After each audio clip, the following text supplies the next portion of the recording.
All right. And now for an agenda of today's webcast, which should last about 45 to 55 minutes. First, we'll go over a couple of quick housekeeping items. Then I'll provide a brief company overview before turning it over to Robert and Joe for the main presentation. Then at the end of the presentation, we'll go over our upcoming educational events and then wrap up with a question and answer session. If you would like to submit a question during the webcast, you can do so through the questions panel, which is located at the bottom of the GoToWebinar console window, which should be on the right side of your screen. I know some of you guys put in about the sound, so that's where you'll ask your questions as well at the end of the webcast. If you would like to minimize the console during the webcast, you can just click that red right-facing arrow, which is on the top left of the console. And now for a brief overview of GSI for those of you joining us for the first time. GSI is a full-service cloud, project consulting, and managed services organization that was founded in 2004, and we now have offices nationwide with a global reach. GSI is an Oracle Platinum partner, NetSuite certified solutions provider, Salesforce consulting partner, and MSP partner for several cloud and hosting services. We specialize in software implementations, project and business consulting, managed services, and cloud and hosting services. And all of our services are backed with our 100% guarantee. We are also a founding member of the J.D. Edwards Global Alliance. In addition, we are a forward-thinking product development company, and we have many popular products, including Genius for advanced monitoring and performance analytics, Genesis for load, stress, and regression testing for system design, validation, or expansion. Both of these solutions can be used on any web-based business-critical system. We have G Shield, which is a two-factor authentication and password reset solution for J.D. Edwards. Rapid Reconciler, which is GSI's Oracle-validated tool for inventory in transit and receive not vouchered reconciliation. Rapid Reconciler can be used with any version of J.D. Edwards World or E1. And finally, Rapid Approval, which is an enhanced user experience for Salesforce, making it easier to process a high volume of workflow approval requests and time and expense approvals. Now, I would like to introduce our presenters for today's webcast. First, we have Joe Nicolosi. Joe is the Solutions Director and leads the ServiceNow practice at IT Profit. He's been working with IT service management solutions, including ServiceNow and Remedy, for over 17 years. As a ServiceNow certified implementer, he is responsible for architecting customer solutions and leading implementation engagements. We also have Robert Rebb. Robert is a ServiceNow certified application developer and implementer with over 12 years experience working in IT for healthcare and technology organizations. At IT Profits, Robert configures and customizes ServiceNow for customers based on their requirements, and he also advises on best practice implementation methods. Robert, I'd like to go ahead and turn that over to you.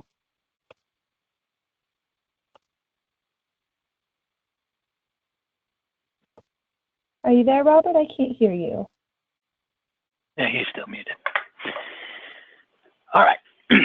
So this is Joe Nicolosi. I'm going to go through this slide deck real quick, and then we'll get into the nitty-gritty fun of the demo. So here we're going to talk about the automated testing framework that's available in ServiceNow. So next slide. All right, so what is the ATF, or the automated test framework? It's a platform level feature that can be used to fully or partially automate testing of ServiceNow applications and functionality within your sub-production instances, things like dev and test. Next slide. Before I get into this terminology, I just want you to know that the ServiceNow automated testing framework is only for testing applications that are built in ServiceNow. It does not have the capability to test other applications that are outside of ServiceNow. So when we roll through this demo, we're going to use a number of terms, and I want to make sure that you guys understand what they are. So we're going to talk about input variables, and that's data that we're going to input into these tests in order to enable them to execute, right? So when we talk about a test, or the tests are a collection of test steps. So a test is a collection of steps that's going to use to validate application functionality. Now, a test suite is a collection of tests that have been organized to run together. So imagine a situation where you have a test suite called incident management tests. And in that, you have a test like create an incident. To create an incident, you have multiple steps that it has to go through. You open the form, you create the record, you set some fields, that sort of stuff. And all of that are bound together in a test suite, and then you can run that test suite as a complete set of tests to validate your incident management functionality. Then we have test runners. So these are browser windows that are used to simulate any sort of UI-based test steps. So any steps that you have in your test, any steps that are going to validate some sort of user interface thing, like, is this field required? Is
I can take that update set, move it into the test environment, have it test, and when it's completed testing, I can move it into production. And then regression testing. So this is the kind of testing that we're going to ensure that the software that we've had before, that we've tested already, still works after we've either gone through an upgrade or gone through a change. All right, next slide. All right, so what are the benefits of automating your testing? So I know probably a lot of you have situations where you're doing testing and you have test scripts and you have a person going through and running through that test script and marking pass or fail. Well, when you automate testing, you significantly reduce the costs of doing that test, the time it takes to do it, the number of people involved that have to run through these tests.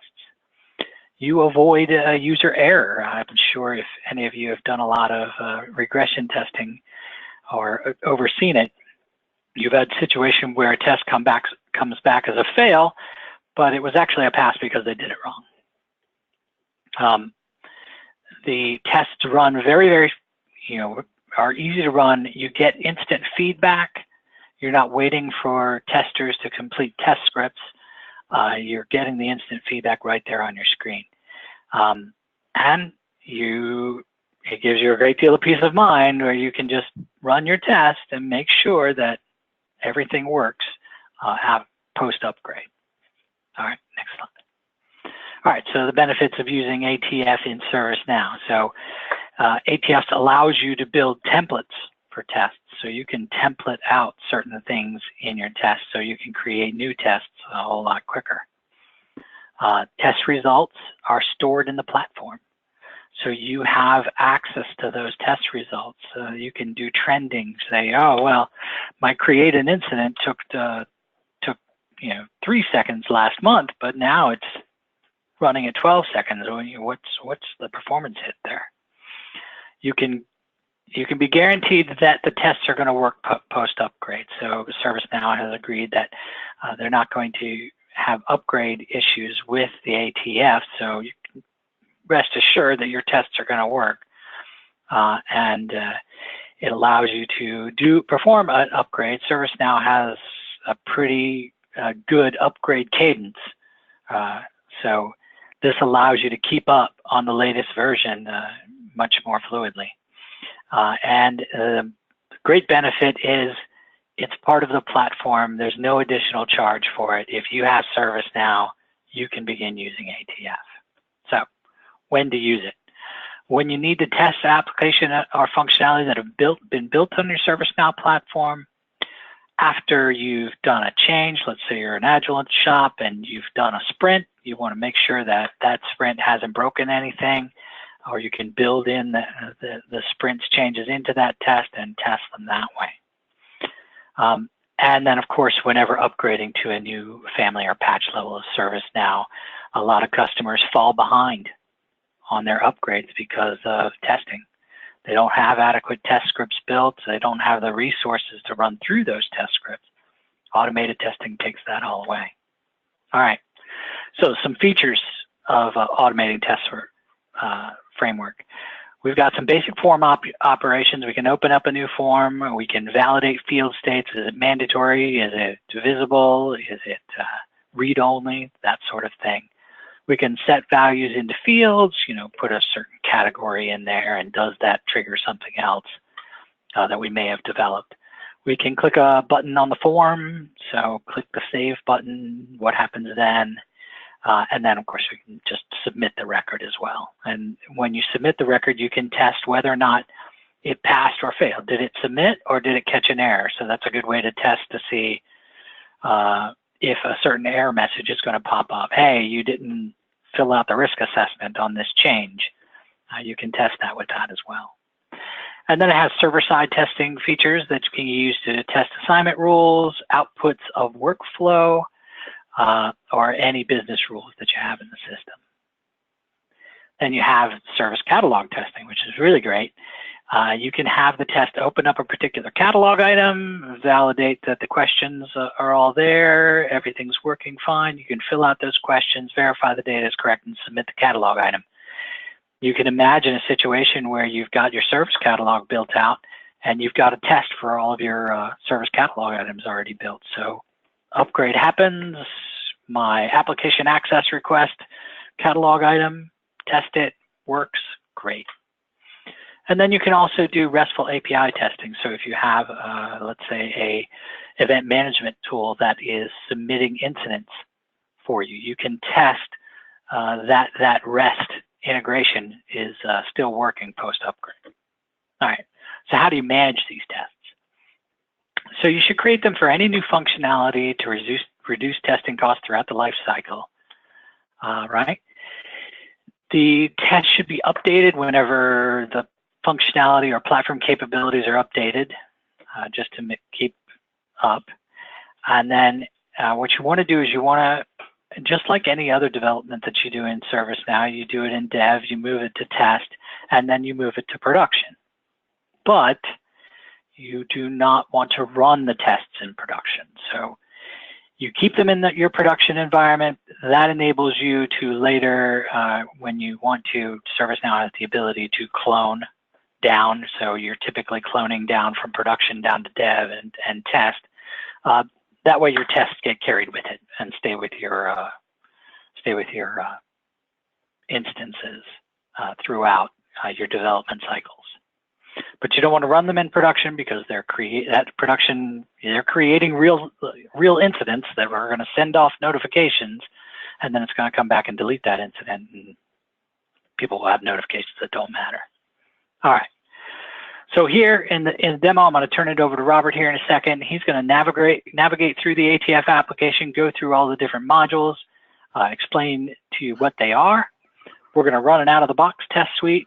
We're going to create a simple create incident test, and then run it. And with that, I'm going to turn it over to Rob, and he'll take you through the application. All right, hello everyone. I'm Robert. What we're going to do first is we're going to spend a little time talking about the automated test framework application menu and modules, just so you can get a feel for the various components with it and kind of see some of those tables and some of those that functionality before we start building and running tests. So the first thing that you'll notice here is I'm in a dev instance. This is a personal dev instance from developer.servicenow.com, so you could go and get your own free of charge and play around with ATF as well. This is just standard ITIL homepage. Most of this instance is out of the box, so it should behave as such. So here we have our tests. And here is where all of the tests live, right? So each one of these, all 18 out of the box, they test a certain application functionality. You'll see some like test basic record producers, some test-based UI tests. So here's where your tests live, and we'll come back to this in a minute. So the suites here, suites are, as mentioned before, groupings of tests. They can also be groupings of other suites. So for example, you could have a incident management suite that tests all the functionality of incident management. And then you could have like a complete, like overall ITSM test suite that tests all the different applications, suites, change, incident, whatever you've created. Here we have the test results. Currently there aren't any because we haven't ran any tests yet, but if once you run a test, the results will be here. And the same for the suites. So once we run a test suite, all of the results will show up here. Here are schedules. In ATF, you are able to schedule some testing, so you can do it after hours or maybe on certain events when they're triggered. And all it requires is that you have a scheduled client test runner up somewhere. It could be on a VM, it could be on a local machine, it could be wherever you need it to be. As long as there is a runner present, the scheduled job will fire off and it will actually run the test and then notify individuals if there are any, once it's completed and what steps, if any, failed. So right here is where you would start the runners on the client side. So we do like a client test runner and a scheduled test runner. Right now, we can't use them because currently it's disabled. So ATF is disabled out of the box in all instances, and that's because you have to manually enable it. You have to manually enable it in dev, you have to manually enable it in test, and of course you do not want to enable it in prod. And some of that functionality I'll talk about when we get to the system properties down below. Here we have the active manual test runners and then the active scheduled test runners. You'll see that I have some active test runners here because I have a VM with Ubuntu and I have 2 test runners just so you can see what it looks like when there are multiple running options, and we may even use one of them later to run a test. So here's where the scheduled runners would be. We don't have any just because we haven't started or converted any manual runners to scheduled runners. Here you have the waiting tests and suites. So as they are queued up to be ran and are being run, they will show up in here, whether they're tests or suites. It allows you to go and click on them and look at the status so you can see the progress. Some tests stop at failure, some tests continue with failure. So that allows you to kind of get a feel for where those tests are. Here are the system properties for ATF. So here, the top 2 are the most important, well, top 2 and the screenshots are the most important for this demonstration because we have to enable it to actually demonstrate it. So these top 2 here enable to manual test execution, and this one does scheduled test execution. We're going to go ahead and enable these while we're here. Then there's some additional debugging you can do for your tests if you're having issues with the tests or trying to understand why something is failing, and it already provides pretty detailed debugging, but you can kind of crank that up a notch if you want. Also, the screenshot capture mode, there are 3 of them. You can either take screenshots for all steps or failed steps or disable it completely if you do not want screenshots. Test runner properties, this is just simply, saying, when the heartbeat for turning a runner disabled and then or offline and then removing offline runners. It just helps you clean up your runners over time. And of course, you have some reporting properties. You can actually report on suites as mentioned below, so you can see how many times this has passed or failed, or if it's passed and failed, and what the timeline was for that. So that way you can say, okay, going through an upgrade process, for example, and you run all the suites, you get a bunch of fails, and you can slowly over time seeing that your ATF cases are failing less and less often as you kind of work through any of the defects you run across. And then finally here we have some email properties. So email properties are simply for the notifications that come out for the scheduled notifications. Whenever you schedule a test, you can say who it goes to. Then you can say, do we want to show all results? Do we want to show only failed results? How many results? And as well as kind of color coding all of the fails, passes, etc. So that's all the system properties. So here are all of the steps that you're allowed to choose from. Here are all of the out-of-the-box ones. You can create new test steps. So if you have some developers, you can create some. It is currently limited to server-side testing, right? So you cannot create user interface tests, but you can do like a glide record call, insert a record, check to see if that record is there. So that allows you to kind of maybe test some of your integrations or custom work or workflow that you need to in the event that you're trying to test one of your processes. So here are the test templates. Here's where they live. Out of the box, there's one. We're not going to use this one, but just show you while it's here, this template simply adds a couple of steps to whatever tests we are creating, and it just kind of speeds up creating tests, right? If you have a defined defined step order that you're going to continue to use, like for example, a catalog item, you have 150 of them, and they're mostly similar. You can create a template for a catalog item, and then when you're building those tests, it kind of reduces the time that it takes to build those. Here you have the step configuration categories. Here are the 4 out of box. You can create new step categories for like server and REST if you need to create more things like that. But again, UI categories currently unavailable. And then here we have the table cleanup. And this is really about the results, right? So every time that you take a test, it stores those results in the system, and you can then define whether you keep that result forever or do not keep that result forever. These kind of auto flushes, every 30 days, they will go and they will clear out any tests that you have defined not to keep indefinitely. And of course, there are, if you're familiar with the cloning process, there are data preservers here, so that are built into the platform now, where it will make a copy of all of your test suites before it does a clone over and put them back, so that way you have them forever if you want. And then finally, we have all test runners. Again, there are 2 here because we currently have 2 open in Ubuntu and a VM, just to kind of show you what that looks like. And that's really all of the kind of menus and properties and components of ATF right now. So without further ado, what we're going to do first is I'm going to just run a suite. It's in a collection of tests just to kind of show you what that looks like. So that way, once we go through the process of creating one, you can kind of get a feel for what it's actually testing and how it would look once you test. You notice here, I never saved the property, so it's still disabled, right? You can't run any tests until you turn it on. So I'm going to go back to the properties. I'm going to go ahead and check these 2. I'm going to go ahead and save.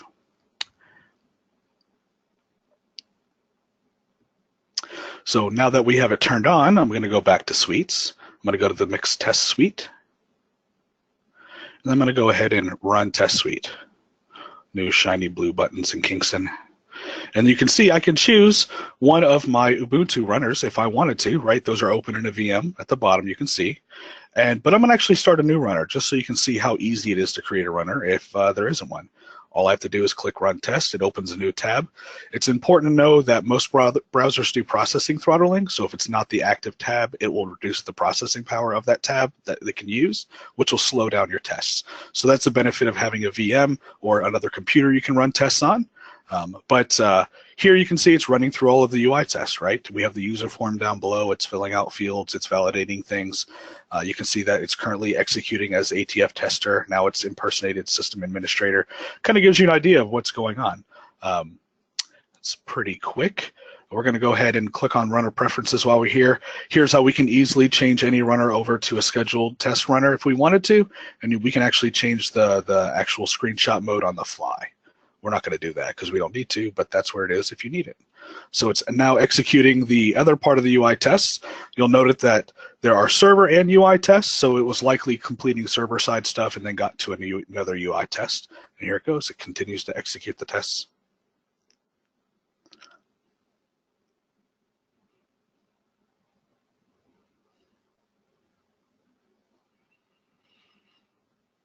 And over here, we can look, and we can actually track the results. And if it was in the middle of a running, you would have a cancel button right here, but it's not. We have all of them passed, and you can even drill down to see the steps if any of them failed. We're not going to really worry about that right now, but you could if you wanted to. And then we're going to go to the results page. And you can see that the test results, it passed, right? And you can see here are the child suites. Right here are the child suite, all test suite results. So we can see that this is a child G. Like if we keep dialing in, we can actually see the results. Like that's actually the test, so that's not that helpful. We're going to go here. We're going to say mixed test results. And then we're going to say, am I missing the tests? Yeah, most likely. All right, here we go. So we are at the UI test right now. Here's a result. You'll see that it was successful, right? They are numbered. And then the test passed. You can see what browser it ran on and what OS. And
Here are your main categories of test steps we talked about before: service catalog, form, REST, and server.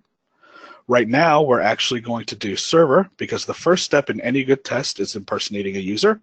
And the reason why you want to impersonate a user is because you actually want to run that test for a particular use case. If you guys are familiar with stories, you would say, something along the line of, like, as an incident user, right? I would do X and then X happens, right? So we want to test and make sure that as a normal incident user, because I'm an admin, they can actually create an incident. So that's exactly what we're going to do. We're going to say we're going to impersonate. Now, here are some interesting things, right? You have execution orders and whether it's active, and then you have just information about this, where it belongs, what test suite and application if you have scoped apps. We're just going to choose ITIL because it's out of the box and suits our purposes. So first step is impersonation. Now we're going to go ahead and open up a form. We're going to say form, open a new form. And we're going to say incident table. And as it states below, if you do not specify a view, it will open the default view, which is absolutely fine for our purposes. So we're going to open a new form. Now what we're going to do is whenever we open the new form, depending on your incident process, you may have at different states certain fields are visible, required, etc. We're going to do a very similar thing here, right? We're going to make sure that on a new incident, certain fields are required, certain fields are visible, and certain fields are read-only, right? So we're going to say field state validation. And then here you can specify all the fields you think that should be visible, not visible, read-only, not read-only, mandatory, and not mandatory. So we're just going to go through a couple of them. Again, instance out of the box, so you likely have different ones in your environment if you have ServiceNow, but out of the box, visible is caller, so caller is visible. We're going to say short description is visible. We're also going to say priority is visible. So those are the three ones we know that are visible. There are more, but I'm just going to test those three. So not visible out of the box, we know that active is actually not visible, even though it's important to kind of the task table structure in general. We're going to say, okay, what about read-only? Okay, well, there's a read-only field, right? We have priority. For those of you who've used ServiceNow, the priority is a data lookup field, so you don't actually set it specifically. It gets set by impact and urgency. So we got to make sure that that stays read-only. So not read-only. We also want to make sure that people are able to enter a short description and a description, because otherwise they can't really tell us what kind of incident they're having. Oh, that's not the one. That is the one. And then now we're going to specify mandatory, and out of the box, caller is mandatory and short description is mandatory. That is the only two. So we're going to do those two. And then, of course, not mandatory is pretty much everything else. So we're going to say, just for the sake of trying it, we're going to do category. And I passed it because that's what happens. Is it up at the top? It is. Yes, the top of the form is up top. So we have category, and then we will do business service, which is down here. And then we have configuration item, which is also down here. So those three fields should be not mandatory whenever we run this test. And you'll notice we have a timeout up here. That's one of the biggest difference you notice in this step and the other steps we've done so far. And that's because what it allows you to do is like wait 5 seconds and then validate that this is happening. And that's really good if you have any type of like asynchronous, client scripts, or if you're setting fields based on other values that allows those scripts to run, set the fields, and then you test. So it kind of puts a pause in there if you need it. We're going to say 5 seconds, give it 5 seconds to be true. We're going to go ahead and submit.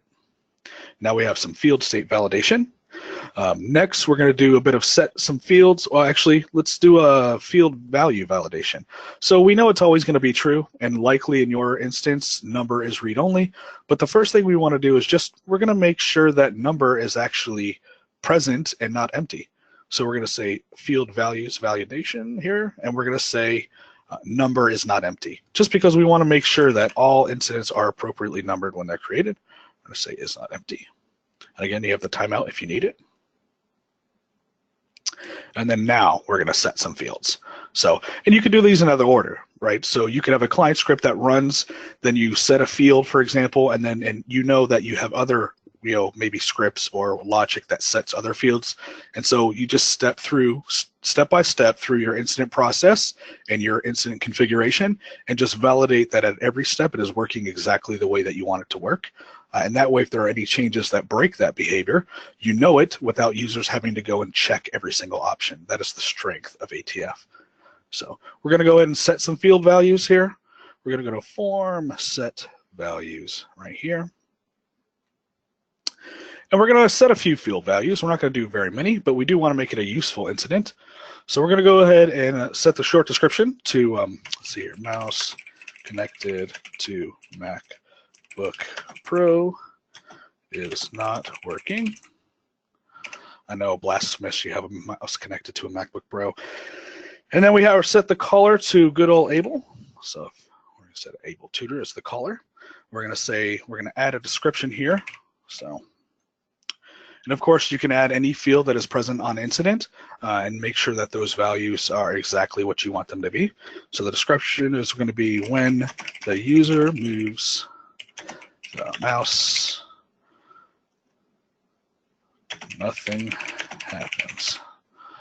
And then we're going to say, we're going to assign it to a group. So we'll say assignment group, hardware. And then we're going to say, we're going to add a CI just so you can see what that looks like. And we're going to say MacBook Pro 17. And that one looks good. And we're going to say this is going to be a phone call. So we're going to make sure we set the contact type appropriately. It's going to be a phone call. And then obviously we want to drive the impact. We want to drive the priority, which in ServiceNow out of the box is driven by impact and urgency. So we want to go ahead and specify impact urgency. And we know that, the computer's still working, the mouse isn't, but we know the user can go ahead and start using the touchpad.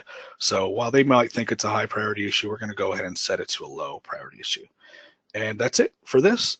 So I think we've got all of the fields and everything that we want. And so we need one more field step, and that is to actually submit the record. So we're going to go ahead and submit form. And he mentioned earlier how you can check to make sure that, for example, you can't submit. So you have two assertion types here. You can say it's submitted without issues to the server, and of course, the submission canceled in browser. You could have some type of like on submit stop if the field isn't valid or something. We're going to go ahead and let it submit correctly, but that's where you could check and make sure that that there was some type of stopping it from submitting to server. So that's it. That's our entire test now. So what we're going to do is we're going to go ahead and run it, and we'll go ahead and run the test. And here you notice that we can choose which browser that we want to run it in. We have the two that are on Ubuntu, and we have obviously the one that I have in the third tab up top. We're going to go ahead and choose the third tab up top. And you can see it starts running the test, and we're going to switch over to this just so we can make sure that that everything works as it should. And you can see it opened up the incident form below, and it's going to validate. It's running field validation right now. You can see over to the side, it's actually executing as ITIL user. It's setting some of the field values now, and it's taking a screenshot, sending it to the server. So it's going to submit it here in a second, and we will know whether it passes or fails. All right, so the test is done. And we go back here, we can see the test passed all steps. And if we go to the result, we can see all the screenshots up top for every test step, except for impersonation at server side. And then we'll look at the last one just to see what it looks like. And you can see that it indeed set all of the fields as we asked it to. So there it is. There is a simple test in ATF. And that concludes the demo for ATF at this point.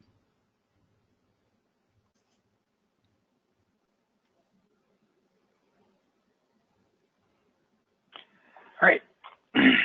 Thank you, Rob. Joanne, if you want to take control now.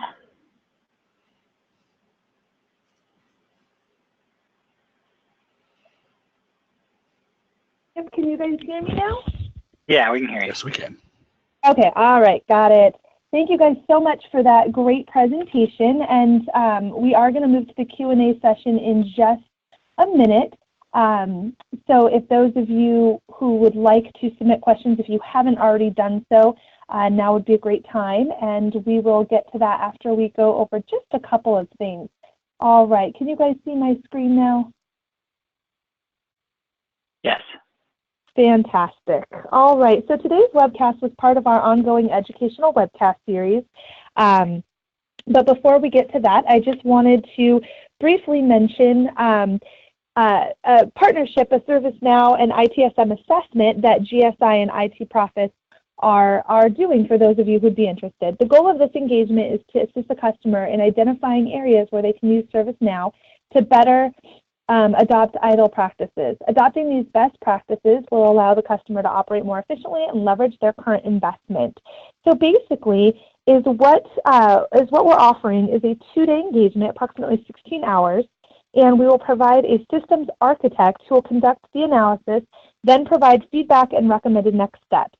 This effort will include the following: review and analysis of the current state of ServiceNow implementation or another ITSM solution if that's what you have currently running in your organization, identification of possible quick wins for process improvement, creation of ServiceNow adoption roadmap, and ServiceNow governance review.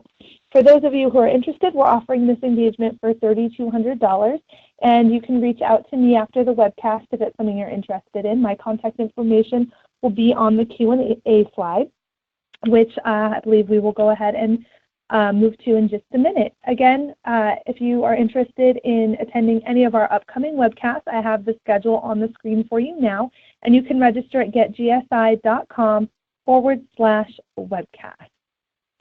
Today's webcast is part of our educational resources. We do have a resource center where we upload recordings of these webcasts. So if you would like to view this again or look at some of the other content we have, you can register at getgsi.com. We also have access to our monthly newsletters, as well as, again, the Resource Center, which has white papers, case studies, and a whole lot more. We also offer educational workshops. We've held those all over the country on a variety of topics, covering upgrades, migration to cloud, a bunch of different things. So keep an eye out for those. And with that, I think we will move to the Q&A session. We do have a few questions, but please, if you have any of your own, you can still submit those. The first one comes from Sanjay, and that says, can we use this tool to test any application other than ServiceNow, such as JD Edwards, or is this just for ServiceNow? Yeah, I'll answer that. This is just for ServiceNow applications. It does allow you to test RESTful integrations that you might have, but it is not able to test anything outside of ServiceNow. Okay, perfect. And we have a question from Holden. What does it mean that ATF only works for applications in ServiceNow? Can you please provide an example of applications built in ServiceNow? Sure. So the incident management application is within ServiceNow. It's provided part of the ITSM suite. So that particular application, incident management, part of ServiceNow, can be tested by ATF. But outside of ServiceNow, you might have a business application that is involved with HR or PeopleSoft or something like that. It can't test any of that. So just things that are inside the ServiceNow platform. All right, perfect. And we have another question from Pete. On a scheduled test, can I set it up to notify me of a failure? Absolutely. It has a watch list.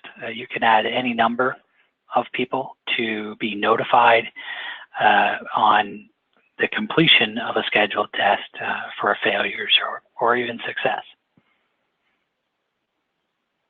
Okay. And then I have a question from Kathy. Why can't you run ATF scripts in production? Well, that's a good question. So what ATF does is it runs these tests. So when Robert ran his incident test, it actually created an incident in the system. When the test completes, ATF will clean up the records that it created. So it will go back and delete that incident. If you ran that test in your production instance, it would create an incident. The notifications for that incident would get sent out. People would get their emails and get notified. And then they would click on the link in the notification, and the incident would no longer exist because it's going to delete it right after the test is complete. So you've got a chance for people getting notified of things that don't exist. All right, thank you. And then the last question I see is from Raj, and it says, can I test custom applications written on the ServiceNow platform with ATF? Yes, as long as it's on the ServiceNow platform, it can be tested with ATF. All right, let's see here. There's a lot of questions about applications. Okay, we have another question from Becky. I'm looking at my dev instance of ServiceNow, but cannot find the automated test framework module in the left navigation. How do I find that? Robert, it's a plugin, right? Yeah, it should be enabled out of the box. ATF was introduced with Istanbul, so you need to be at least at the Istanbul version. And as long as you're running it as an administrator and not a normal user, so make sure you're not impersonating like ITIL user, you should be able to see the module. It's just automated I'm sorry, test I skipped framework. over. She's on the Jakarta. I'm so sorry about that. Yep, no problem. It should be there as long as you are impersonating an administrator. It's enabled by default. Yeah. So I typically type in the navigator, just type test, and it should show up. If not, then something's wrong with your application menus and someone has gone in and disabled it. All right. Let's see. Okay. That looks like the end of the questions. We'll give just another second in case anybody had a last-minute question. But we do ask that as you exit the webcast that you fill out our quick 1-minute survey. When you do that, you'll go into a drawing to win a $25 Amazon gift card. We do appreciate the feedback. It just helps us with our future webcasts. So let's see. It does look like that's the end of the questions. Thank you to everybody who submitted those. And Robert, Joe, just wanted to give you guys one more chance if there's anything you wanted to end with today. Just thank you all for attending, and if you have any additional questions, contact Joanne, and she can get in touch with us. Absolutely. All right, everybody, thank you so much for attending and joining us today. We hope to see you on a webcast in the near future. Have a great afternoon.